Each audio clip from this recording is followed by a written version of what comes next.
Welcome to 2paths1podcast, where I explore the intersection of faith, sports, and music. I'm here to talk about the things that matter most, like putting God first, living your best life, and achieving your dreams. Faith in sports can be a powerful force for good in the world, and I want to use this podcast to share stories that will encourage and motivate people. I will be talking to Christian hip-hop artists, athletes, and other inspiring people who are using their platforms to make a difference in the world. I will be sharing stories that will inspire you to live your best life. So whether you're a Christian athlete, a fan of Christian hip hop, or just someone who's looking for an inspiration, I invite you to join me on this journey. Welcome to 2paths1 podcast. I'm your host, Gabriel. Thanks again for joining me along this journey. In this first episode, I sat down with 5 of the starters from Tri-Valley High School's football team.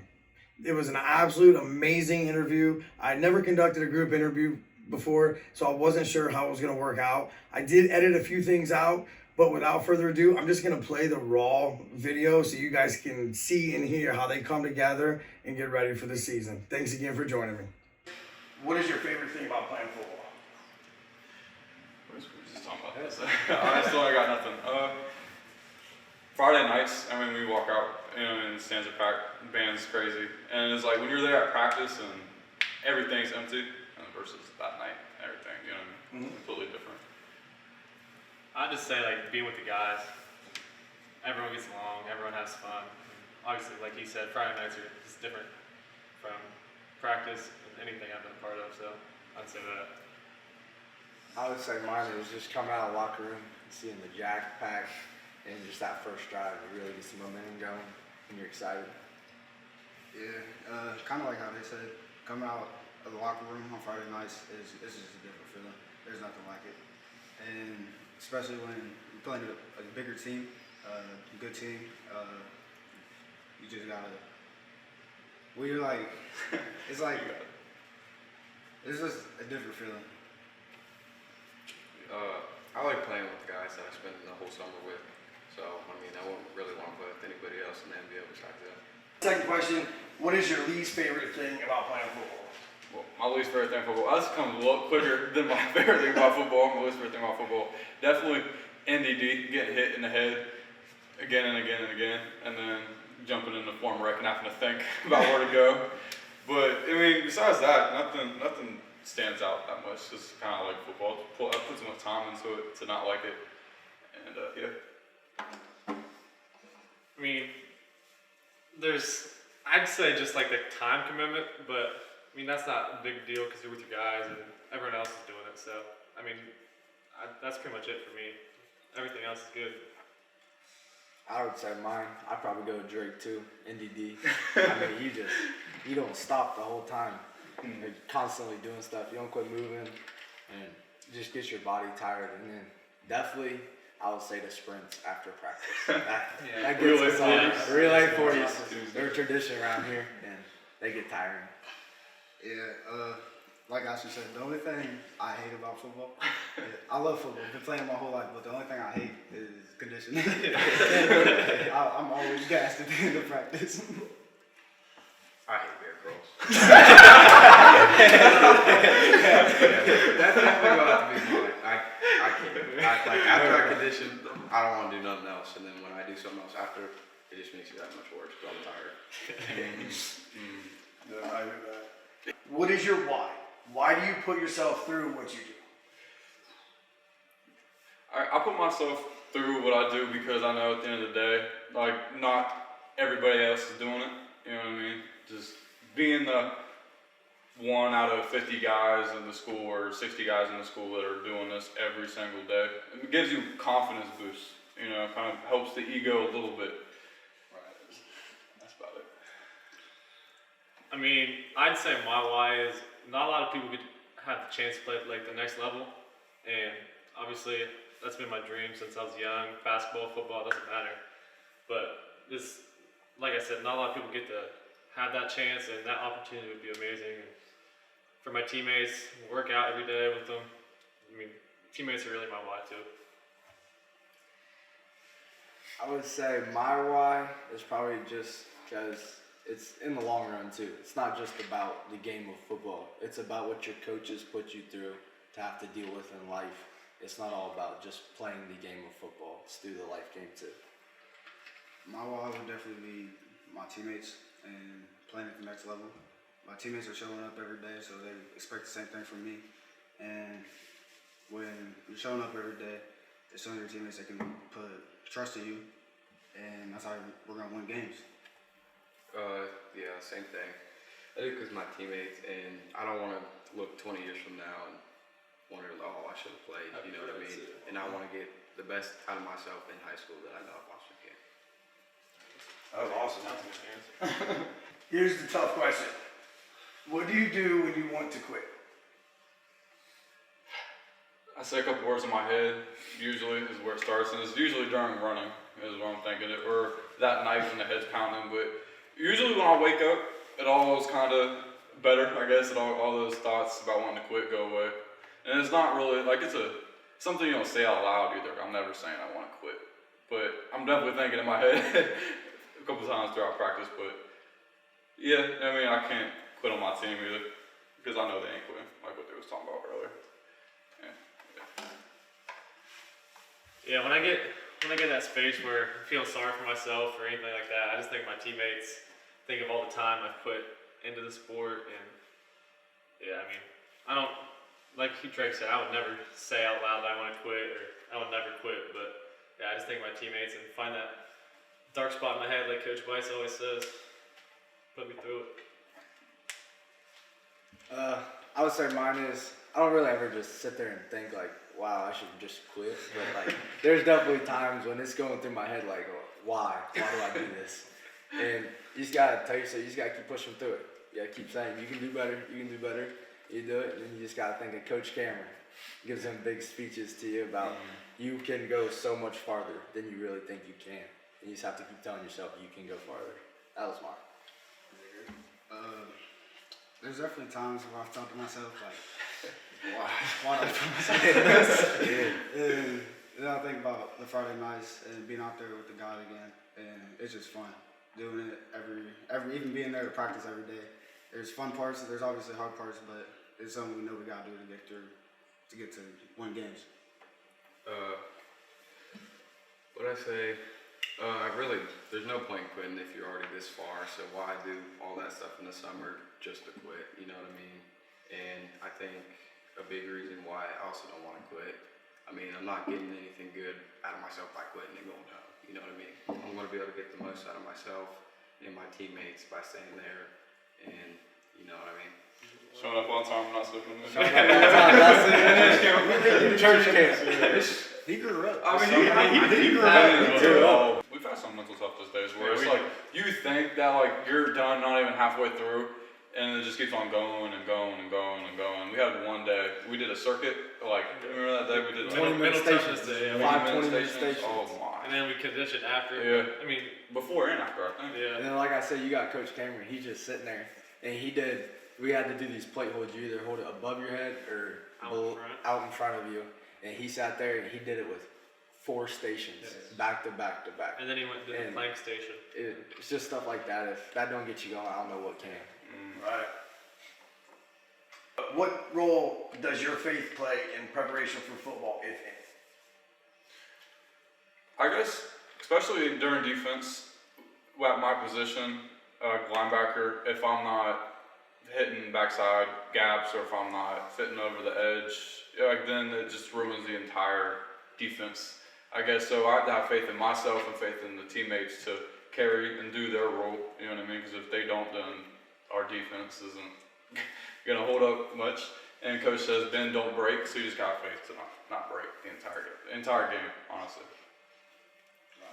I mean, quarterback, you gotta have trust in your guys, have faith in pretty much everyone. I gotta know what everyone's doing. I gotta know defense. I gotta know all that stuff, and I gotta have faith in my O-line receivers that they know what they're doing, and the O-line's gonna protect me. So, I mean, I'd say just trusting my guys and having faith in them that they're gonna do their job. Yeah, I agree with both of them. You don't have faith in your teammates, you can't go very far as a team. Everyone breaks apart. Everyone starts doing their own thing when you don't have faith in your partners. So you just gotta stick together, know that you guys got faith in each other, then they all know I'm gonna say you gotta have that faith in God too. If it's not there, nothing's gonna work at all. It's not there. Yeah, coach says all the time, do your job, and especially when you're on the field, you have to do your job. You have to have faith in all your teammates that they're doing their job for the play to work. That's really it. That's all I got. Me personally, I put all my faith in God because at the end of the day, the only thing that's never gonna fit is Him. So when I think about it, I don't really know how to put this. You can be as big and as fast and as strong as you want, but at the end of the day, if you don't put God first in everything you do, you're nothing. So. All right. Good job, fellas. Jada, you doing good. Jada's doing good, man. And you said you've never done this before? No.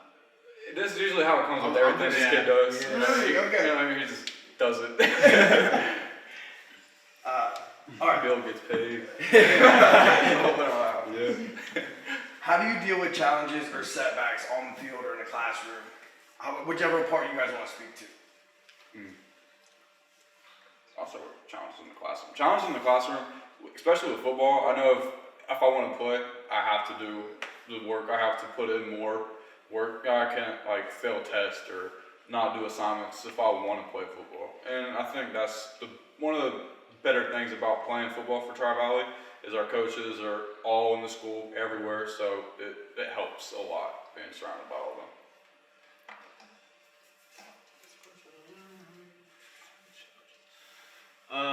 Yeah, I'll go to the field aspect of that. I'm super hard on myself. Everything I do, if I make a mistake, I'm in my head about it. But I mean, I just gotta.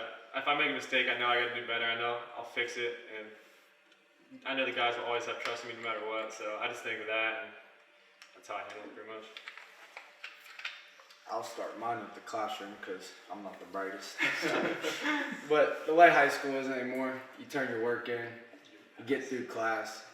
Brad every once in a while forgets to turn the paper to it, and he gets through the classroom now.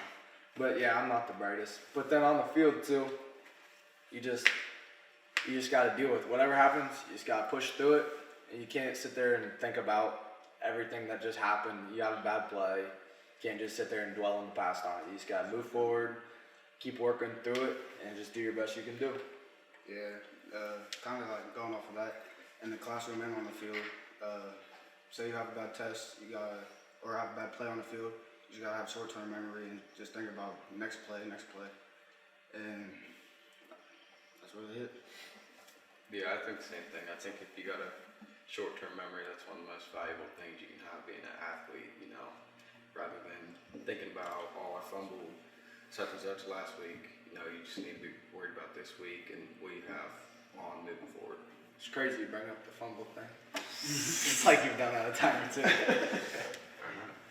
I mean, 20 push-ups or 20 push-ups. 20 push-ups, Help me yeah. forget about it. Yeah, that helps you forget about it quick because you're thinking about sitting there doing the push-ups the whole time. You don't want that. All right. How do you handle the adversity that comes with being a student athlete? So, example, like having a bad game, injuries, fatigue, just you know you can accomplish something, but something is keeping you back, I guess, is kind of what I'm looking for. I'm gonna let you go on that because I don't really know how to. You want to? Leo, you got it. I'm gonna start this out. I got it. Alright, so like going to the injury aspect of that, back in April, I tore my PCO. I went to the doctor. They said it could take up to 6 months for it to heal, and like that would have been like December. So I put like the whole time I was injured, I was just like putting all my faith in God. Like going back to what Jane said earlier, I was just praying. I was just doing whatever it took to get back on the field. Yeah, I would say mine is just the hometown around you too. You know everyone. And you think like, wow, I just messed up or I just did something wrong and just everything goes around that town of Dresden. Everyone knows about everything. Like the other week when we didn't do the best in the West home scrimmage. And all I heard about when we came back home, I talked to a couple different people and wow, you guys did horrible in that scrimmage. And you can't let that stuff set you back. You just gotta keep pushing through it and know that you will get better. And not everything comes right off the bat. You gotta work through it and keep pushing and you'll eventually get better. and you'll get to where you need to be. I mean, being a student athlete is super tough, especially if you play more than one sport. You go straight from football to basketball, and if you play baseball too, basketball to baseball, and it gets tiring. You got homework when you get home, you got practice, you got all that stuff, you got film in the mornings. It's super tough, but I mean, you got to push through it with your teammates, classmates, and everything like that. So. I kind of like what Ashton was talking about the village of Dresden, eyes everywhere. And honestly, it helps us stay out of trouble, you know, and knowing that I have to, again, play my role. I can't be doing nothing stupid because, I mean, it'll get around. It'll get around real quick. And putting your image out, protecting the program is a big thing we do on the team. PTP and BTP. BTP, yeah. BTP new. We gotta get that up. We got some new one. Yeah. Get that up. What's that one? Build the program. Okay. Drake came up with that. That was great. I like that, yeah, for real. I think you really gotta, stay entertained during the season. People in town, out of town, everybody's waiting for you to mess up. When you mess up, it's a try-out football player. It's not you. And growing up, I used to always go to the camps, the football camps. So I know a lot of other younger kids, they look up to us. So if we're here, like, messing around, like, whatever we do in the future, they'll follow. So we gotta set a good example for them. Good example for that was last year. I remember we had the kids camp, and we were all sitting around, and we had a kid that used to play for us. He had a little bit of a potty mouth, and he decided to cuss in front of one of the little kids at the camp. And let's just say them kids watched us run for a little while. It was their camp that we were running out of. It was no fun. No fun. That's just a good example there. Yeah. I was not playing. I was at basketball. Now, I want to address what you had said about your knee. Now, where are you at now with that? It healed way faster than what they were expecting. I was going to PT 3-4 times a week. I knew like eating healthier would help me heal up faster, so I was eating better, and it's feeling way better now than it was. Now, you able to play full, Yep. like, right? Yep. That's awesome, man. Yep. That's great to hear. All right. Next question. Take me through your pregame mental preparation from home to locker room, if you have one. All right, last year after school, it would be me, Joel Wallace, and it's usually someone else random. We go to McDonald's, number 5 large with a sweet tea, and we go home, play Madden, and then just talk about football. We watch some film sometimes or short rival highlights. Those get us pumped. And then when we end up going to the school, headphones on the entire time. But it's usually really quiet in the locker room. And up until, are we gonna go like all the way up until like kickoff? Or Yeah, walk it through. If you want, you don't have to. No, However you want. I forget. Leo wants the court. Give it to. I'll go now. Alright, so usually leading up to the game, we usually go to Drake's house, meet Jay and another random person. Go to Drake's house with our McDonald's, get on the Xbox. I beat him in Madden. That's not true. beat him on Madden a couple times. And then we'll watch some Story Rivals videos, get hyped, watch some film a little bit maybe. And then when we're going back to the Jack, get ready for the game, that's why I decide what I want to wear for the night. What drip I want to put on. And then when we get there, get everything figured out, put your headphones in, and all you think about is football. Leading up to the game, all you think about is football, nothing else matters. That's what mine was. I had the Chipotle. My number one is I just use ask for a little bit of everything, and they charge you as a kid's meal, and you're not overeating. And I'm thinking about that as the game goes on. Wow, I'm stuffed, because you know what they say. When you're hungry, you eat up in the game. So I go in there hungry. But leading up to the game, I take it as a mental approach. You gotta stay focused the whole time. You can't sit there and just think about what you're gonna be doing the whole time. You can't always think about it. You just gotta go do it sometimes. The more you think about it, the harder it gets. And just like you said, walking out of of the locker room and just seeing the Jack pack. I mean, we've had kids come in. Actually, Logan Hiddle, for example, he played. I think was it 2015 or 16. He graduated. He went on and he walked on at Ohio State. I remember he came back when I was in 8th grade and he talked about like his experience there at Ohio State.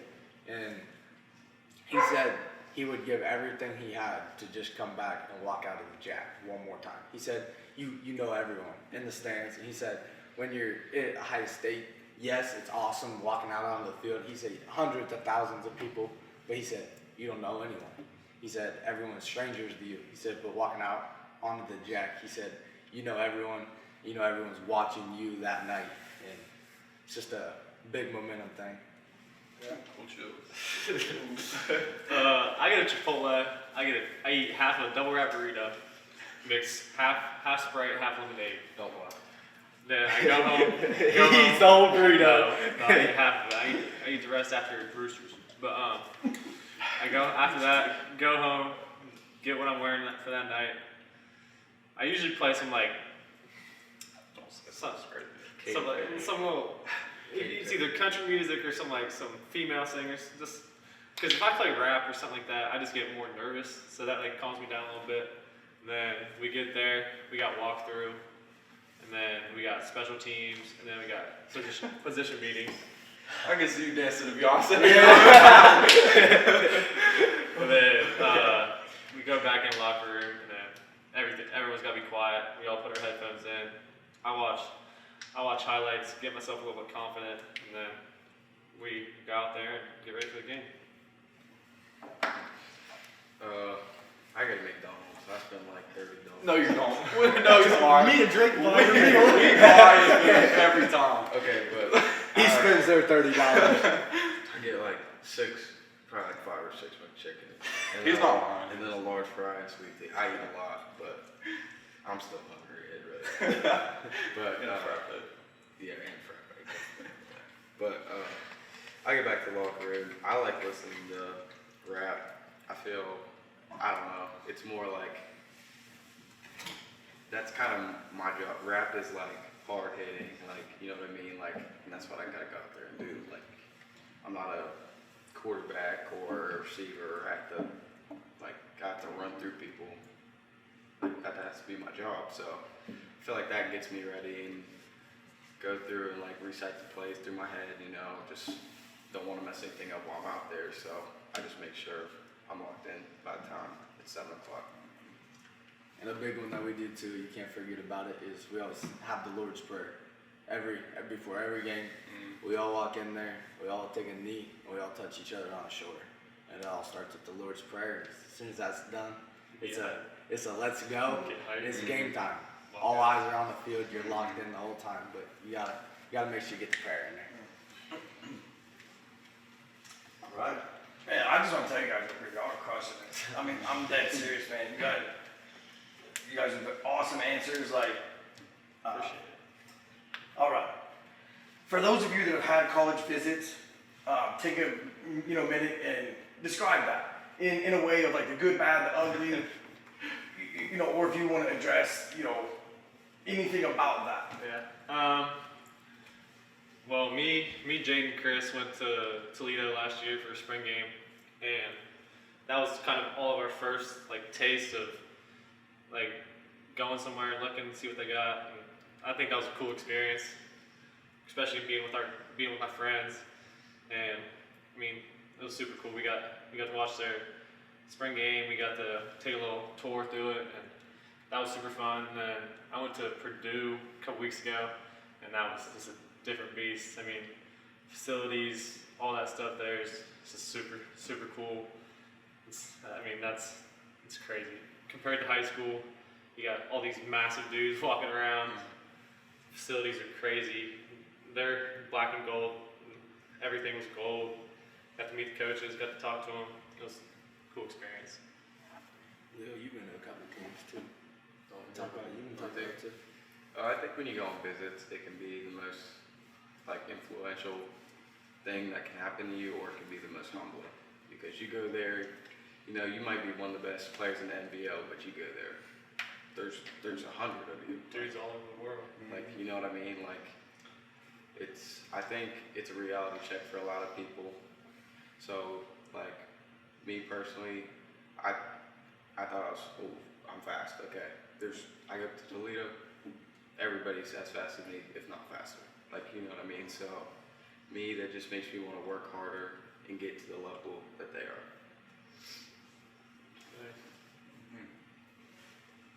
All right. What is the biggest challenge your team faces this year, and how can you help bridge that gap? Week 1, we got our butts kicked last year. I mean, it was bad, 28-0, and we did good on. We had spots that were good, but I mean we had spots that were also really bad.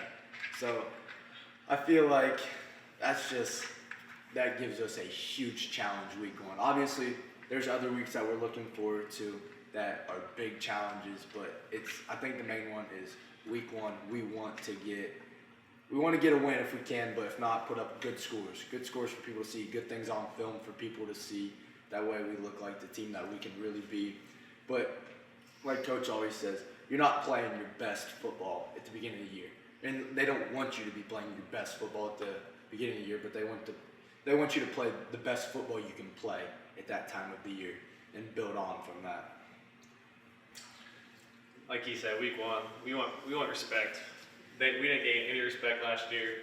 We did defense did all right. Offensively, we did terrible. And I think that's my biggest challenge this year, and our whole team, like offensively, that's our biggest challenge this year. They got Deanne going Boston College. They got a couple D1 guys. So I think we want respect, but we also want the NBL championship this year. We won that 2021. Didn't get it last year, and that's what we're fighting for this year. Filling spots for our seniors last year is a big challenge. Me playing Hansel's position, Hansel is just an animal all around, smart kid, amazing athlete, amazing leader, and just trying to fill those shoes, not just me across the board, different positions, people switching positions, trying to help the team the best they can, and trying to build that chemistry as well. Playing new positions, you don't know how it is, game speed, it's way different than it is in practice. And I think week 1 will tell us a lot we need to know, and I'm glad we're playing a good team to see those weaknesses and carry that throughout the rest of the year. Because this year, our spots, I feel very confident on who's filling them, and I think we could go a lot further than we did last year. Put you on the spot. Oh, shoot. Yeah, I definitely have to say week 1. Last year I feel like during the summer we knew they were good, but I feel like we underestimated them a little bit, like big time. Our biggest problem was probably we underestimated them. But this year going in, we've played them. We know how they play. We know how good they are. So we kind of have a different point of view this year than we did last year that I feel like will help us in the long run. And I just feel like I'm out of words. You got to talk about week 3. Like week 1, week 3, especially week 3, we've never really played a team that just likes to run the ball the whole game. Like they might throw the ball twice a game, but I feel like our run defense. I feel like we got a good run defense. The biggest struggle we're having with right now is just our pass defense. We're just trying to figure out how to solve. But I feel like it's gotten way better like the past week. A bunch of position switches. A bunch of position switches, and we're getting better for sure. All right. All right. So Urban Meyer has a book called Above the Line, one of the best books on leadership that I've read. He had his teams broken down to this. The top 10 percenters, those who are leaders, never had to be told what to do, they're just beasts. The 80 percenters, which is the majority of the people who fall into that area. And then the bottom 10 percenters, they're on the team, but little to no expectation. So in his book, Urban explains his goal was to get the top 10 percenters to buddy up with an 80 percenter to encourage them. Top 10 percenters couldn't show up early to the weight room without bringing an 80 percenter with them. I would say that all of you guys are top 10 percenters. What can each of you guys do? How can you help bring an 80 percenter to the top with you? So an underclassman, essentially, you're... Never belittle your teammate, and always it's like kind of monkey see, monkey do. What you do on the field and making sure they're watching and they're paying attention. Well, I mean, honestly, if you're messing around in practice, they're going to be messing around in practice. and making sure that they're doing their work too so they can play. We're on our teammates all the time about doing what's right and making sure they're watching, especially Ashton. Ashton is the coach. He's the vocal leader. Yeah, yeah, that's actually my favorite too. Yeah, but they sit there and laugh at me all the time. I feel like a dummy having to yell at people all the time, but just because you yell at them don't mean, I make the same mistakes. We all make them, but you gotta keep other people on track too. The more you keep them on track, the more you can try to keep yourself on track. And I agree with the percentage thing here, but at the same time, if you try to get someone to get going, the way the world is anymore, not just because you try to get someone to go with you, you try to pick them up, you try to get them going. Anymore, people just don't care. They're just doing it. They're going through the motions, which we've all been there. We've all went through the motions.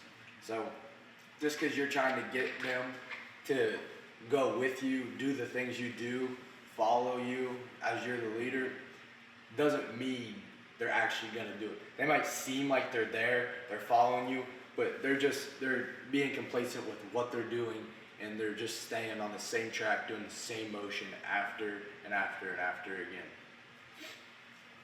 Yeah, me and Jaden are juniors, so our word doesn't mean as much as these three and the rest of our seniors.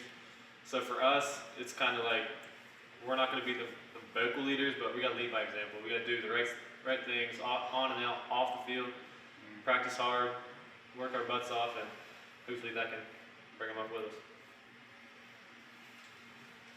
I feel like as a senior and having the incoming freshman class, I feel like they look up to us a lot. And say they make like a bad play at practice or something, you gotta try to build their confidence up and like try to help them out, tell them what to get next time, because they look up to you and they're gonna try to obviously play like you do one day. And I feel like a lot of people in the 80%, are complacent. So they don't really, they're just there either because their friends are there, their parents are making them do it, or they like it, but they're not really trying to give it their all. And I just think that to get them to,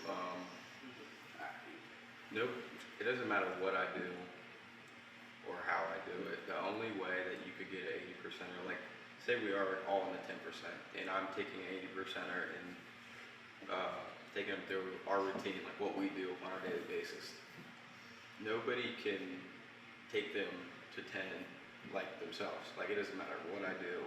If they don't want to do it, there's no point in even trying. The biggest thing nowadays, people don't have fun. Like football's a game, you're supposed to have fun, and not a lot of people have fun. Not a lot of people love the game, and it's hard to bring people up to that 10% if they don't love the game and don't have fun. So just trying to make a fun environment for everyone, and I think that would help us a lot. I agree with Max on that. My opinion, when it comes to all that stuff, you're out of practice, you're not having fun, you're not doing what you're supposed to be doing, not trying to be the best player you can be at all times. What's the point of being there? Why be there? Makes it miserable Just for everyone makes it else. harder on everyone else. Like the perfect example. Say we're all starters. We all start on most of us on both sides of the ball, and a couple of us on just on one side of the ball, and we rotate on the other. But like every once in a while, yes, the ones they don't always lead by like the best group. Like say we're on team D. They don't always have the best team D, but then you just have those other kids that are in the back that are supposed to be paying attention. They're not paying attention. They go in, they mess up. Mess up the same things that. All you gotta do, pay attention, watch the groups in front of you, learn from their mistakes. And then the big problem is we'll have a good team period, and then you have the ones, and then they ruin it all. There goes the momentum. Coaches are mad. Practice just starts to go downhill from there. And then you have your leaders on the team that try to pick them up. But like I said earlier, you have the kids that just don't care anymore. And those are the kids where you're just like, what's the point of being there anymore? Just why? It all comes together too. You have to love the game. You have to love the process. You have to love everything about football. Watch football, play football at home. It's not just a job where you show up at football practice and that's just it. Nothing else after. You don't talk about work at home or anything. But with football, it's different. It's constant. You have to treat your body right, and I don't think everybody's capable of doing that. I don't think people have the faith that most do when it comes to football on the top 10%. So. Right. I'll take this next question. I got a couple of them. Walk me through a time in your career you wanted to quit football and describe the person that kept you going. Alright, well, first time, 7th grade year, my first ever time playing quarterback. I was too big to run the ball in elementary school. First ever play, fumbled it. Turned the ball over, and then second ever play, threw a pick. So, I mean, that was super tough for me, and Coach Kennedy was really the one that helped me get through that. Everyone knows Coach Kennedy, everyone loves him, and he really helped me get to that point. I was 13 at the time, and he kept reminding me of that. It's not like high school football. It's middle school, you're supposed to get better, you're supposed to learn from your mistakes. And then second time, last year, week 1, had 33 passing yards, 3 picks in front of all of Dresden, and teammates really got me through that. Coach West, everyone. I mean, it got so bad that he had old ladies on Facebook I had old ladies dogging on Facebook him. dogging It him. was bad. Yeah. It was bad. Week 2, 4 touchdowns combined with us, and we beat a good team in Lincoln Heights, and that really changed the momentum for me and for my season. I would say mine was middle school too. I remember when I was in elementary. I think my first year of football was 5th grade. I played 5th and 6th, and I was too heavy to run the ball, so I bounced from center to tackle. So those were my 2 main positions. And then when I got in middle school, I dropped some of the weight, and I was able to touch the ball. I became a running back. Me and Drake were in the backfield together, and I remember we had Coach Sterling. He's a good guy, and he's one of those coaches that he's just like Coach Kennedy. He wants the best he can get out of you every play. And I remember I just started touching the ball. Didn't know what it's like. I mean, obviously you play catch in the backyard. You know what it's like to have ball in your hand. But I finally started running the ball some. I kept fumbling it bad. And I remember every time I fumbled it, I had a lap around the field every single time, which they all had laps around the field too, but they didn't fumble as much as me. And I just remember Coach Sturr, he held me to my highest standards at every point in time. Everything I did, running, carrying the football, catching the football, he wanted the best he could get out of me every single time. And that brought me, I was around my 80, but that brought me to my top 10% that I can be. That's Coach Stewart, though. The only time I actually really thought about quitting football was my sophomore year. My freshman year, I wasn't doing what I had to in the classroom, so I was ineligible my sophomore year. And at that time, I was like, dang, I really want to go out here and practice every single day just to not play. But all my coaches, they helped me get through it. They know how much I like football, how much it means to me. So they talk to me all the time about it, and I just make sure to never make the same mistake again. This isn't really a time I really wanted to quit, but the time that Coach West says you gotta do some soul searching. At New Lex last year, that was my first high school fumble. So, I mean, I didn't really know how to take it. I didn't take it well at all, like the next day, but I learned to, that's where the short-term memory thing comes in, and you just gotta move past it and move on to the next week. When I was in middle school, I fractured my hip 8th grade year, and I remember that process from the day I got injured all the way up until coming back. It was almost 7 months later, I think, in basketball season. And just through that process, like not being able to move my leg for almost 2 months, just thinking like I'm never gonna be able to play like I was ever again. And I wanted to quit 99% of the time. But my mom and Coach Kennedy, especially because in the middle school he's coached the football team, health teacher, and basketball coach. So I was with him all the time, and he kept me going 100%. You were good on your leg during that period. You were dancing around at all those parties. To a point, I wasn't supposed to. Remember, at Nate's house, he was jumping. Like, Yeah. I remember that. He was dancing. Actually, was he playing the piano? Yeah, the piano. We had the pans, man. You Yeah, know. whatever, but I Don't touch the wall. That was Don't like a touch the couple wall. months. That was like 4 months in. I genuinely could not move my leg for 2 months. I had like this dead butt syndrome is what it was called. I actually could not move the nerve in my leg. It was horrible. Don't let him lie to you. He's still scared to get hit in that hip to this day. Man, I've had hip surgery. I definitely understand that. It's not fun. All right. What do you do to give back to the young and up-and-coming players in the Biddy League football? Or do you see a potential for growth in that area? I mean, every Saturday we have film and we help with the flag football. And I say we could do more. You could always do more. But I mean, the little kids look up to you. Friday nights they're all down by the bleachers trying to give you high fives and all that stuff. And I mean, it's awesome seeing that. And I say we could do more, but it's always fun doing flag football, coaching them, seeing, like, getting to know some of them. And I say that's a really big thing that we do. Yeah, I agree with him on that. But it all starts with our head coach, Coach West. He's more than welcome to always help and put, not just like the money in the team, like for our booster. He likes to help the younger kids with that stuff too. Like, I think the seniors one day will probably go to one of the younger kids' practices just to help them get through practice, just to see what they do, be there for them. And I know the biggest one is like, my mom is a teacher at Nashport Elementary, and I went there after school sometimes, and it's just cool walking through there and just all the kids, they know you. Ashley, there's 23, there's 23, and you're just like, wow. It's crazy how they actually recognize who you are. Half the time they don't even know your name, they just know your number because they love watching you, and it just helps.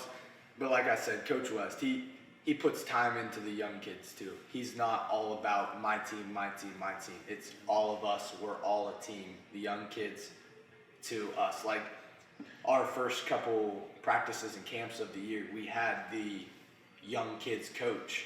I think there was 4 or 5 of them. They sat there through our 3 or 4 hour practice. They sat there and watched and went to our groups with us just so they could get up. I mean, he could have very easily said, yeah, I don't really want you guys at my practice. This is our high school team. You guys are going to get in the way. But no, he sat there, put time into them, talked to them, helped them through things, showed them drills, and took time out of his day to come to our practice and help them do that. Like Ashton said, when he went back to Nashport or whatever, they all noticed him. We were all there at one point. We all, like, whenever we saw a high school kid, we always, like, wanted to talk to him, give him a high five, meet him. And, I mean, it's crazy how fast time goes and we're here and young kids look up to us. And, I mean, it's crazy. But, yeah, the young kids love when you come and talk to them, give them a high five, you can just talk to them a little bit. And I think that's really cool.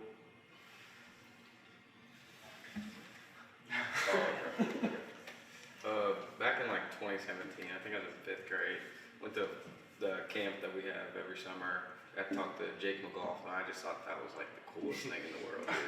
So like, that's how I feel like they act towards us now. So I feel like the biggest thing we can give back is a good example, and a lot of the reason I wanted to play because I saw the older kids do it. Like, I want to play because of them. Like, so I feel like if we show a good example and, you know, show them like what to do, what not to do, I think they'll carry on the tradition that we've had for years. I give a big shout out to Storied Rivals too. Yeah. I mean, that's when I was younger, when I was a kid, I mean, I would get in trouble because I would be on my iPad watching videos of Storied Rivals from just all the years. I mean, constant, back to back. I mean, I would watch the same one like 3 times.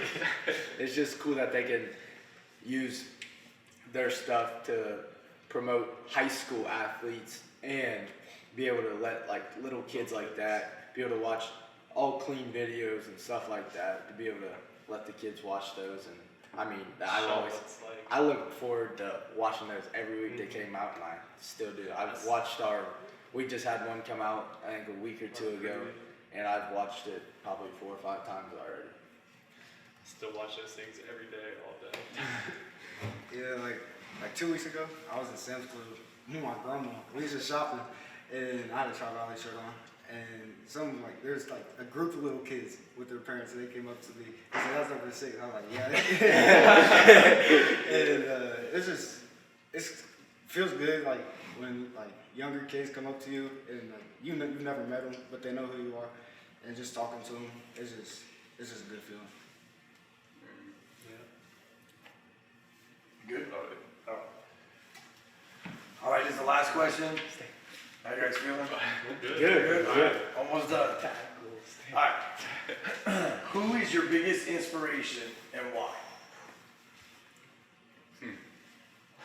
Good, there you go. Yeah, I don't even know who. I'll put that in I'm gonna keep it in my family. I go my grandpa's and my dad's, or my dad. My grandpa, he's passed now. He passed 2 years ago, and I remember that was just a hard time because he was a hard-nosed dude. I mean, you messed up when he told you to do something, you didn't do it.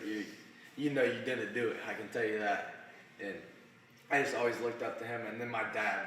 I mean, he worked in a factory for 20-some years, and every time we go to Newark, we just run everyone we know, and he won't even be with us, and they'll be like, they'll hear us talking about something, and be like, "Oh, you're this and this," and they just say how good of a person he is, and he's not just that guy.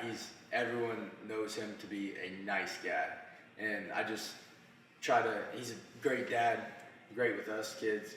And I just feel like I always look to be how he was, and I look forward to be him in the future. Yeah, I'd say my grandpa, both my grandparents, and my mom and dad.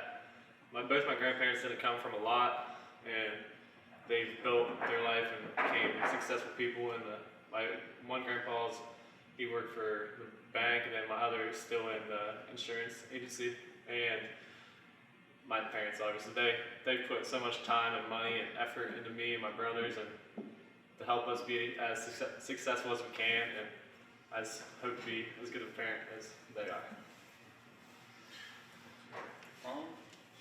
Yeah, I guess my mom is definitely one of my biggest inspirations. Trying to do the right thing, make her proud. You know what I mean? I got a little brother too, always looking up, watching me, and he inspires me. Jalil. Most of the time, so yeah, he said he wants his hair curly like Jalil. He got a chain like Jalil. But yeah, no, back to my mom. I'm just trying to play the best I can play, so give her something good to watch. You know what I mean? Because she comes to watch me, and that inspires me to do good on the field. My brothers too, I forgot about them. They're both older than me. One's 3 years older than me. I got to play with him my freshman year for basketball and football, and then one's 5 years older than me. And growing up, I always went to all their games. I wanted to be exactly like them. I always wanted to be better than them, obviously. And I always used to get in fights in backyard basketball, backyard football, but I always wanted to be like them, and now I'm better with them. So I'm not gonna just leave mine with my dad and my grandpa's. My whole family, actually, because I mean, there's not a single. I play football, baseball, travel baseball, and I used to play basketball. I'm not very good at that, so I stopped that. But I mean, every single game, I had it. Half my family was there. Still that way. Yeah, I mean, everyone. They got a whole section. My dad just bought all the tickets for like the reserve seats, and he had to go back 2 different times just to get seats. I think there's like 25 seats that he purchased just for my family and people that come to watch me play, but obviously they're watching the team play too, so Shout out Janelle. Always here Friday nights, basketball games, no matter what. Janelle Sensible is the nicest person I've ever met in my life. For me, it would definitely be my older sister and my grandma. My grandma, she had cancer, and she was raising four kids while she had cancer. So she taught me to be strong. Like no matter what, no matter how hard it gets, it always can get better. And my sister, she's probably one of the strongest people I've ever met. So they always keep me going.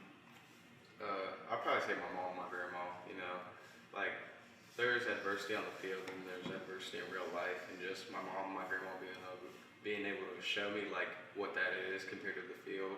I think that's another reason that helps me get through when I want to quit. You know, it's a lot harder out in the real world than like on the field. You know what I mean? You have so many more responsibilities. So I just want to say both of them because they've been great role models for me, and how I shape my life is based on everything that they do because they're two of the best people and two of the people I love the most in my life.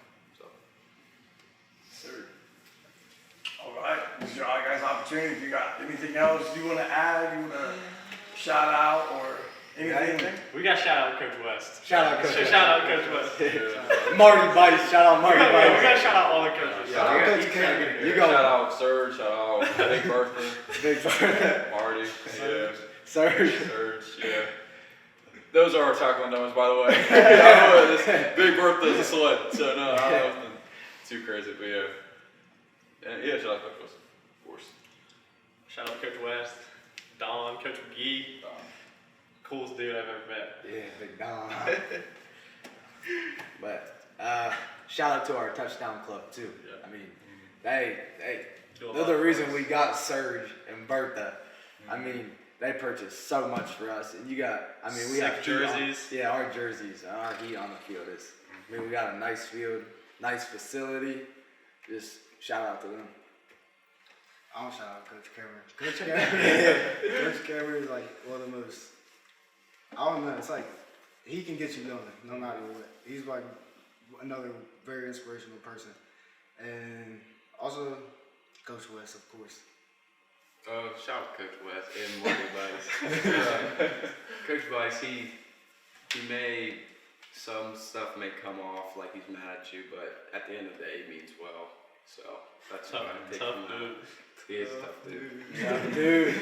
You can't forget about the Big Bice, Bice. the Bice brothers. Bice brothers. Brothers. Actually, Yeah, you the can- entire Bice family. The is- Bice family, yeah. Dad, light up brothers. the practice. Big Bice in the weight room. Without him, We would. Oh yeah. he inspires all of us. Their to- family he big is- three is probably Yes. crazy.